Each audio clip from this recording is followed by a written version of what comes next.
এই জুলাইয়ের কারণেই তো দীর্ঘ 17 বছর পরে তারেক রহমান এই দেশে আসতে পারছে না। যেই বাংলাদেশে আওয়ামী লীগ তার কোমর ভেঙে দিছিল, সেই বাংলাদেশে আজকে সে দাঁড়াইয়া বুক টান টান করে যে কথা বলতে পারতেছে, এটা তো জুলাইয়ের অবদান আছে না? প্রধানমন্ত্রী হইতে পারছে না।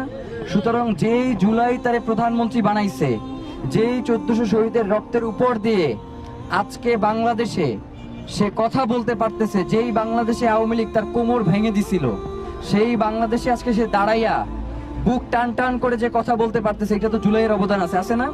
সুতরাং জুলাইকে যদি তারা নাই করে দিতে চায়, আল্লাহ না করুক, এই 1400 শহীদের যেই অভিশাপ, এই অভিশাপই তারা নাই হয়ে যাবে। আপনার আমার কিছু করা লাগবে না। সুতরাং আমরা মনে করি যে অতি সুশীল কিছু লোক আছে যারা ক্ষমতাবানদের থেকে ক্ষমতাকে চাটে বেশি, বা নেতার থেকে পাতি নেতার দাপট বেশি, কথা আছে না একটা?